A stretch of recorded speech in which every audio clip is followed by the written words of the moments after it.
Então vamos lá, sobre deficiências nutricionais, que a galera, nossa, vem me perguntar bastante. Mas dá para a gente falar em um pouco de alguns sinais que a planta dá sobre deficiência nutricional. A gente não vai falar de todos, tá? Somente que mais se expressam na planta, assim, porque... E também outra coisa importante de se falar, que muitas deficiências nutricionais, dá para ser facilmente confundida com injúrias, né? E sintomas de patógenos, de micro-organismos, aí ataques de pragas, né? Pragas e doenças. Então tem um pulo do gato aqui que eu vou dar para vocês, que é se tiver homogêneo na planta, na plantação, quer dizer que é deficiência, tá? Se a planta, se tiver várias plantas ali num canteiro e elas estiverem com os mesmos sinais, os mesmos sintomas, é sinais de deficiência nutricional. Agora, se tiver em uma ou outra, e todo dia você tem que estar atento, tá?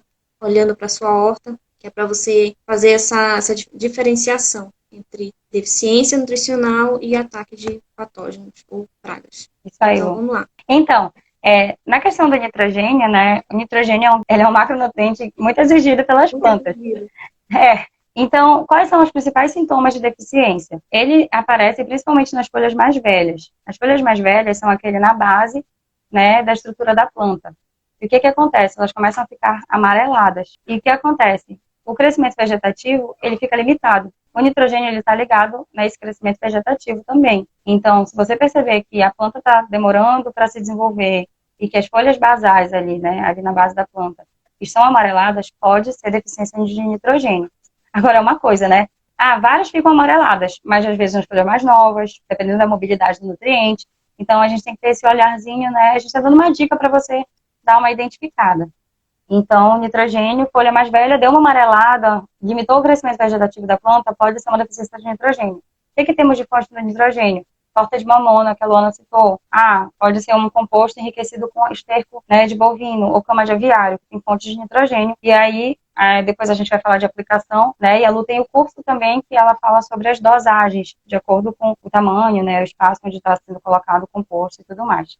Falando um pouco sobre fósforo, o fósforo, o NPK, eles são geralmente encontrados os sintomas nas folhas mais velhas. Então, o fósforo também está localizado nas folhas mais velhas, o sintoma da deficiência. As plantas ficam raquíticas, elas não se desenvolvem muito bem, pouco desenvolvidas, elas se desenvolvem, mas elas ficam limitadas. Não que ele não para de crescer, mas ele vai crescendo e vai ficando uma folha muito raquítica, pouquíssimo desenvolvida. Além disso, as folhas podem ter um tom um pouco mais azuladas, né, e acinzentadas as folhas, elas ficam com esse tom, né, e se for um caso de uma planta frutífera que gere frutos, né, como o tomate, por exemplo, os frutos, eles reduzem a quantidade de frutos que essa planta tem quando está com deficiência de fósforo, né, porque o fósforo, ele atua nessa parte energética da planta. E falando de potássio, né, a gente fala de potássio, a gente lembra de enchimento de fruto, né? Então, quando a gente tem, por exemplo, eu estou trabalhando com pitaia na região de Tomé-Açu, geralmente as frutas ficam bem pequenininhas, né? Aí o que é isso? Enchimento de fruta. Ela está com uma estrutura para isso, né? Tem bastante cálcio, formou ali uma boa estrutura, mas não tem potássio, não enche o fruto. Mas além disso, para quem vai trabalhar com folhosa, também se dá nas folhas mais velhas, né? Nessas folhas basais, e ele fica com sintoma de clorose, né? A clorose é quando você está com falta de clorofila, então ela fica menos verde, ela fica amarelada, mas ela também pode ter necrose, que a necrose já é a morte da folha, quando está com muita ausência de potássio. E você pode ver umas queimaduras da bordadura para o centro da folha. Então, uma boa forma de identificar essa deficiência de potássio é dessa forma, né? Olhando as folhas mais velhas, vendo se está com essa queimadura na borda, do borda para o centro, e aí você verifica. Se for deficiência de potássio, procura uma fonte de potássio permitida para a agricultura orgânica, coloca uma compostagem ali, enriquece o seu solo e toca essa produção aí. Exatamente. Ela falou dos macros, tá? A gente pode estar observando o cálcio, por exemplo. O cálcio, ele dá nos sintomas de folhas mais novas, tá? Ela fica meio que encarquilhada, assim, meio engelhada e pálida. Ela tomba repentinamente, após alguns dias, depois seca do ápice para a base. O ferro, assim como nós, né, com deficiências de ferro, quem tem anemia, né, a pessoa fica amarela, na planta é a mesma coisa, tá? Ela fica com a folha amarelada, nas folhas mais novas também. Com a deficiência de enxofre, a planta fica nanica, né? O manganês, ele dá os sintomas nas folhas mais velhas, aquelas nervuras, né, da folha, ele se mantém verde, mas o resto da folha ela fica amarelada. Evolui os sintomas, a folha morre. E também tem o boro, tem o zinco, né? A clorose no zinco também é muito evidente nas folhas. As folhas também ficam retorcidas.